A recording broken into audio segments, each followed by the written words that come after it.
learning from Jon Bullock. He is the executive director for RPA. He's one of the co-founders from 2009. And every time we have a speaker, I Google them to kind of give a little bit of information to give out. And I literally feel like I probably could have had a binder full of stuff on Jon. He's got podcasts. I went down the whole rabbit hole, but he has got so much experience. He's sat on several different boards.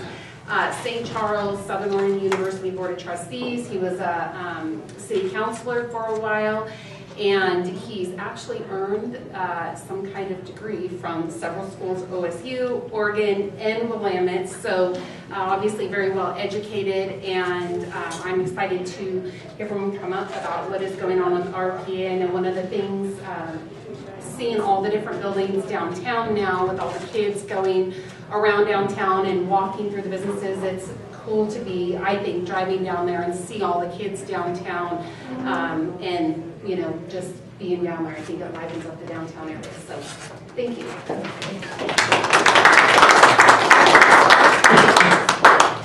Well, thank you all very much for having me here today. I really appreciate it. I love the opportunity to talk about the work we do at RPA. I want to first thank you for the great work you do in our community. Just sitting here and listening to the list, I didn't know about all of it, but I do know a lot about the scholarship program because our students benefit from your work every year, and we're deeply appreciative of that. So I thought today I would start by talking a little about what a charter school is, how RPA came to be, and what we do now, and then take whatever questions that you might have about the work we do. I want to start by talking about charter schools because depending upon where you get your news and what you hear in the media, you might think charter schools are a terrible thing and they're a terrible idea. And so I kind of want to tell you about how charter schools came to be and what their purpose is. So about 25 years ago in the state of Oregon, the legislature passed a law to allow the formation of charter schools. And that was designed to inspire innovation and education, provide competition in the public sector, and provide opportunities for students and families to have a choice in their educational setting. Now I'll tell you, at that point, I was the principal of an elementary school in Eugene, Oregon, and I was completely anti-charter school. I mean, I was like, this is a bad idea to have charter schools. Because the only thing I knew was that it was a publicly funded school that wasn't under the direct control of the school district. And so I thought that was terrible. So about 19 years ago when I moved here to be the principal of Redmond High School, and for those who don't know, that was back in the day when we had about 2,200 kids in the original building that had room for about 1,200. So that was a fun job. What I learned there, right, is that public educators and people that work in public education are doing their level best every single day to make sure kids can be successful. I'm a product of the public education system in Oregon. I went to my elementary, middle, and high school years in Roseburg. I lived out in the country in rural poverty. There were 6 of us in a 2-bedroom, double-wide trailer. I ate free lunch. I actually drank powdered milk and ate government cheese, not just proverbial, but actually ate the government cheese. And for me, education was a ticket out of that. And I believe that my life changed because public educators saw in me potential to do good in the world. And so I firmly believe that's where public educators are.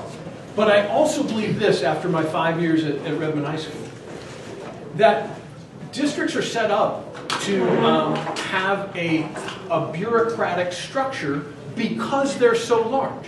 I mean, they're set up that way because they have to be. And what that means is on any given day, in any given high school in the state of Oregon, 40 to 80% of the students are getting served really well. But on that same day, there are some that aren't.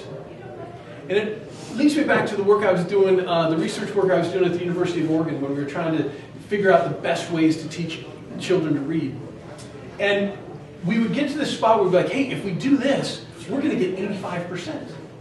And one of my mentors, a guy by the name of Dr. Jerry Tyndall, would be like, hey, that's great, but what if you're the parent of the 15%? Right? How excited are you about our reading results if you're one of the 15% that can't read? And so that got me thinking when I was at Redmond High School about the kids we were missing. Not because we didn't care, not because we didn't want to help, but because the system was structured in a way that students weren't being successful. So in about my second year there, the freshman failure rate at Redmond High School was about 40%, which means that about 40% of the freshmen failed one or more classes every term at the high school. Now, what I knew from my business background was that that level of failure had an economic cost to it. Because it meant if you failed that class, you had to repeat it, and that meant you had to offer more sections, which meant you had to have more teachers do that or make class sizes bigger. Okay? And so we embarked at that time on a program called Proficiency-Based Education, which had just been authorized by the state of Oregon to be an opportunity for students to earn credit towards graduation. So we took our entire freshman class, we put them in what we call the Freshman Academy, and our slogan was failure is not an option, and we built a proficiency-based system that in 1 year changed that failure rate from 40% to 5%. It was documented in the local media. We were invited to speak at the State Board of Education, because what we had found is this was the key. In a traditional system, time is the constant and learning is the variable. Right? In a high school today, you have a 12-week trimester, and you go to class for 70 minutes a day. And at the end of that time, it's done, and you're given a letter for whatever you've done during that period of time. So it's time-based, not learning-based. So every student in there is going to learn something different in that time period. What we said is, let's flip that on its head. Let's make learning the constant and time the variable.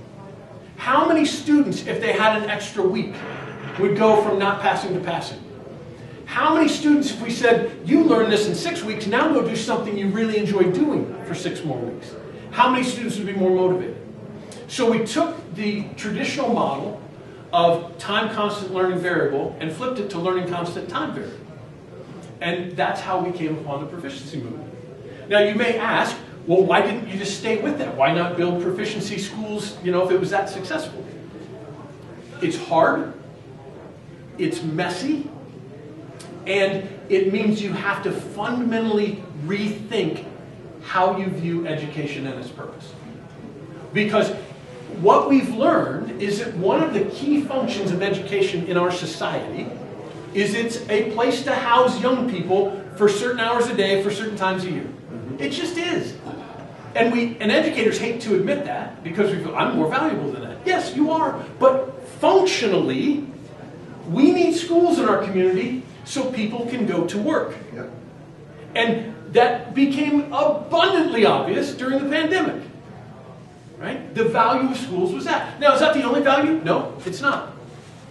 But by serving that purpose, we create systems that are about keeping kids in school and in seats rather than learning. And again, I say this as a product of the system. I am not impugning a single public educator or public school. There is a specific purpose for that. My focus in my career has been to be an educational revolutionary, to find ways to help those students who need that help. I got that help. I had a middle school teacher who knew that I was not eating lunch because at my middle school, if you were on free lunch, you got a red ticket, and if you were on paid lunch, you got a blue ticket. So here I was, on student council, and on the basketball team, and on the football team, and all my buddies are wearing their new Jordans with a blue ticket going to lunch. Guess who didn't eat? Me. And so my teacher, she went to the lunchroom and she got a bunch of blue tickets, and she would let me trade my red ticket for a blue ticket. And that's how I ate lunch most times in middle school. She saw something in me that the system didn't want to honor or acknowledge. So for me, that set in motion my dream of trying to create spaces for young people where they get to be exactly who they are, and we help them become the best version of themselves. And so the charter school emerged from that idea. And so in Oregon now, 25 years later, there's about 130 charter schools in Oregon that account for about 7% of the Oregon school population. There's 3 main types of charter schools in Oregon. The first are online schools or hybrid schools. There are some really big ones that they just focus on trying to, it's really a business venture to try and get how many students they can get logged in because they get paid for each student, and it's really about a corporation business structure. The other kind are districts that become charter schools.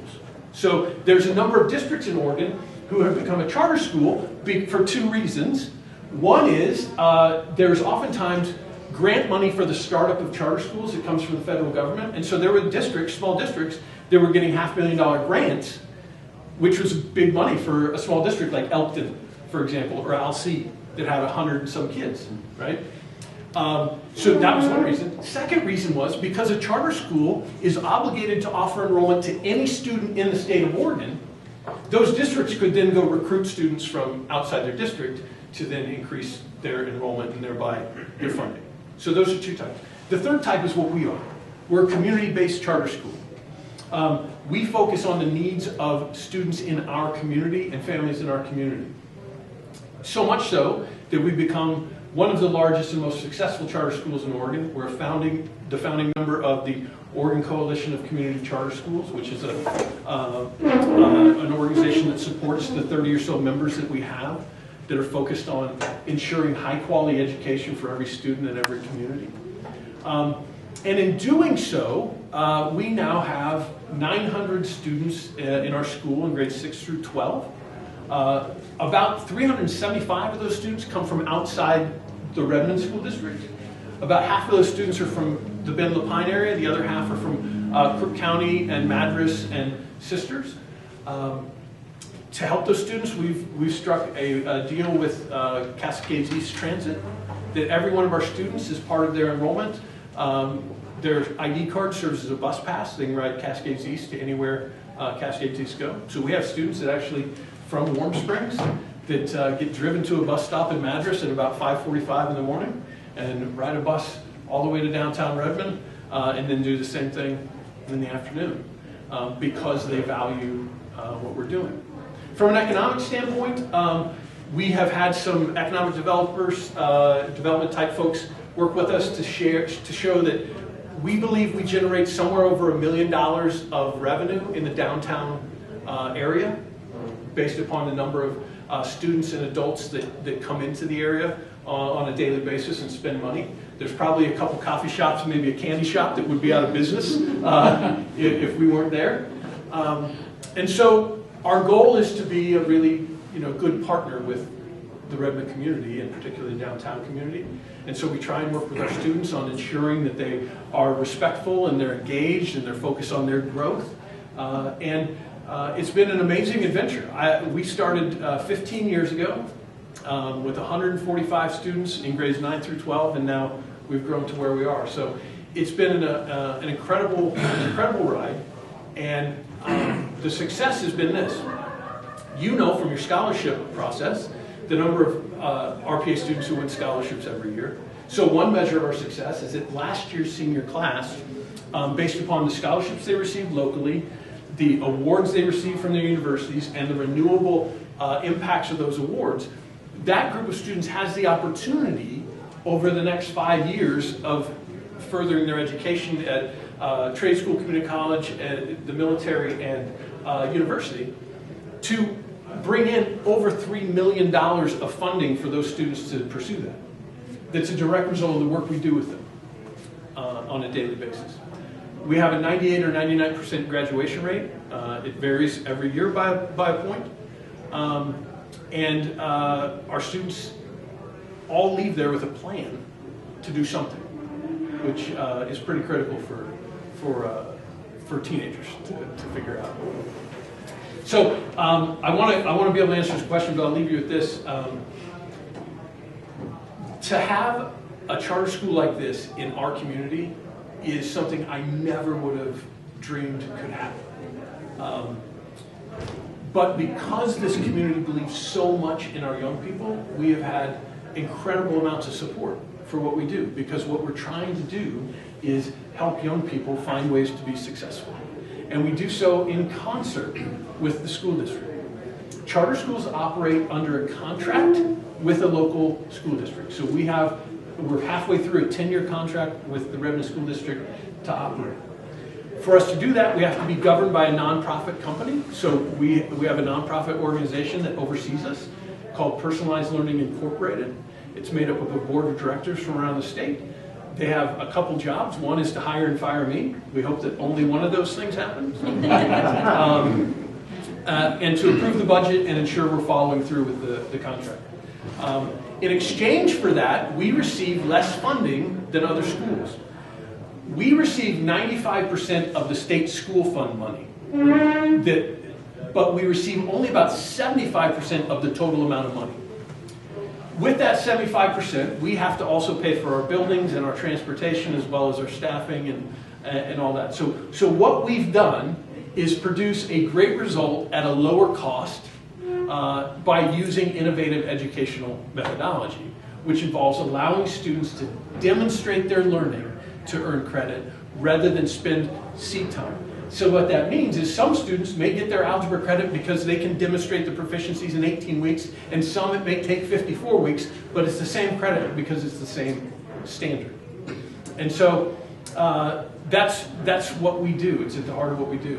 And I think probably the most beautiful thing that we do, I can, every year, but there's this one student that I'll talk about that kind of epitomizes for me why we do this work. A friend of mine who works in the school districts, in the schools, came to me and said, hey, listen, my niece is in trouble. Well, what's going on? Well, she lives in Montana in an RV with her dad. She's trying to do online school from a flip phone. She doesn't get to go to school. There's drug issues in the family. We're going to drive to Montana and get her, but we need to find a way to graduate. So he brought his 16-year-old niece to RPA, and she had about 1.5 credits in school. You need 24 to graduate. So she's halfway through high school and she's way behind. And so we said, we got this. Let's figure out what you know, what you need to know, how you need to know it. And we supported that young person. She ended up not only graduating from high school, she went to one of the state universities, and now she's working on her teaching degree because what she saw was that we aren't going to give up on you. And she's the epitome of what we do, because in a traditional system, by no one's fault, she would not have been a high school graduate. Because in order to get 22.5 credits, that's 45 classes that student would have had to take. And most schools you can take maybe 15 a year, right? She had no chance of graduating high school, mathematically. But because of what we do, we're able to have her graduate, and the proof is in the pudding. She wouldn't just hand it a piece of paper and said, well, you did it. She went to school. She graduated from college. She's pursuing a master's degree because we said we're not going to give up on her. And so for me, that's at the heart of the work we do. And it's why it's so important to me, because I know as a kid growing up, people could have given up on me. I'm sure some of them did, right? But I'll tell you right now, RPA wouldn't exist if it weren't for Mrs. Hadley making sure that I had a blue lunch ticket. I'll tell you that right now. And that's why I do this work. And that's why I think it's so important. So I appreciate your time. I'm welcome any questions you might have. Happy to throw it out there. I'll start in the back there and work my way up. John, what has changed at RPA? So from a Kiwanis scholarship perspective, the first year or two, I think we had no applicants from you for our scholarships. And in the last few years, some years, your students have gotten more scholarships than any other school. Yeah. So what changed? Well, a couple of things. One, we doubled down on the idea that our students need our assistance in that. Right? It's so many places, including us for a while. Hey, here's a scholarship opportunity. You know, if you want it, go ahead and do that. They're not going to do that, right? Sometimes they don't know why they need to do that. So we double down our efforts and we grab every student and we sit them down and we say, hey, listen, what are your plans? What do you want to do? Okay, great. How are we going to pay for that? Okay, great. Write this, do this. We have classes on how to prepare to write essays, scholarship essays. We have a class on on preparing for college. We now have a full-time person in our Future Center that all she does is track down students every day to make sure they're applying for the school, they're applying for scholarships. Because what we know is this idea that, well, it's up to them is great in theory, but it's terrible in practice. And so what we've done is just double our efforts to make sure kids get what they need. Because I don't know if you'll know this, we live in an area, if you exclude Bend, where the average college, the college going rate is like 24%, which means like, you know, less than a quarter of our population has a college degree, right? The adult population, which is fine. But if we're expected to get half our students into college, that means half of those kids are coming from a household where no one's been to college. Being a first-generation college student is hard. I sat on the board of trustees for Southern Oregon University for 6 years, and one of our primary objectives was trying to figure out how do we help these students who come to college for the very first time and their family to be successful, because they're dropping out at higher rates. And they happen to be young women, they happen to be students of ethnic minority, and they happen to be students who are poor. Because what we know is, if you come from a middle or upper class background with parents who went to college, you can make it. If you don't, somebody's got to help you. And we're going to be that. So that's what's changed. Yeah. Yes, sir. Got 2 questions. Okay. I'll try to get 50%. Fair enough. What about parochial schools and homeschooling? Now, does that factor in to what you're doing? My experience, well, I served on the school board here for 11 and a half years in the middle 70s, 83. And I found that there was no alternative to the regular school curriculum and so on. And I think that parochial schools do a terrific job. I am very impressed with what you're saying that you do, but isn't there a place for parochial schools? Well, we've seen an uptick in parochial schools and homeschooling since the pandemic, as people have made different choices about it. None of those are publicly funded. So I really don't do any work with those schools, so I can't really comment on how that works. But I know we have several, and I know that people, you know, make that choice. One of the great things about the work that we're trying to do in the public sector is give people that choice, right? A charter school's a choice. And we believe that the city of Redmond the school district of Redmond has benefited from that, because now if a student goes to Redmond High School, or Ridgeview High School, or RPA High School, they've made a choice at some point. And when people have agency, they tend to do better because they've been able to make that choice. All right, Dan, I'm going to, second, I've both of them. Second question. Are RPA teachers in the teachers union? No, they're not. We every single employee, including myself, works on an at-will contract, which means I could go back to my office and the board of directors say, hey, JB, time to go, and it's time to go. I negotiate individual letters of employment with every employee that discusses their salary, their benefits, and their working expectations. And that allows us to pay people on a market value or demand value, depending on what our situation is. Thank you. Yeah. That was the answer to one of my questions. Yeah. The other one, how many teachers now for 900 students? So we have about 80 employees overall. Mm-hmm. And what's interesting about RPA is that nearly everybody who works at RPA teaches at least one class. Like I teach a class this term, right? A number of my other administrative colleagues teach classes. So many administrators? So we have a leadership team of 3 people one person at my level, 2 people at the next level, and then 4 people at the next level after that. So it's 7 administrators over 900 students. We operate, the middle school in one part of town, high school in downtown. Mm-hmm. We've got 6 buildings, 3 of which we own. So we've got a lot of moving parts. Yeah. Yeah. So, help me understand this, because as a parent, I'm sorry, okay. What's my financial commitment, if any extra as a parent? Zero. There's no tuition, it's a publicly funded school. Okay, so time commitment then? Is there Zero. a time commitment? Zero. In fact, what's interesting is that one of the reasons some folks like our school so much is that we don't put the demand back on parents. Sure, we welcome parental participation, we want you to be a part of your child's education, but we don't put the demand back on parents. Most families don't have that time and energy to have that expectation put on them. So, yeah, that's what we do. So I know you got to go. It's 1.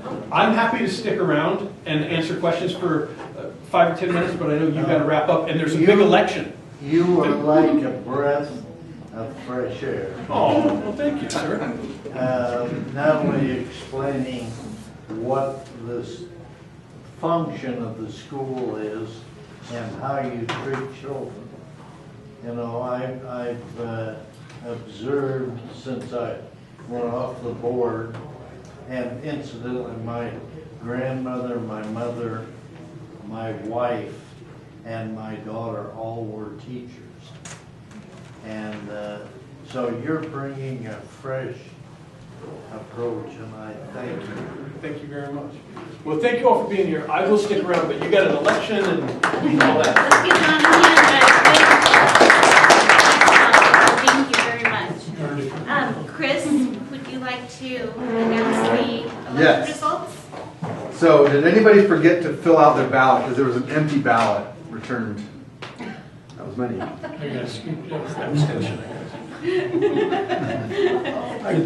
happy with it. If they forgot to fill it out, they probably don't know who it is. Forgot to fill it out, okay. And so, pretty much a dead heat, that's why I ask. So, our new board member will be John Bruce. Coming back.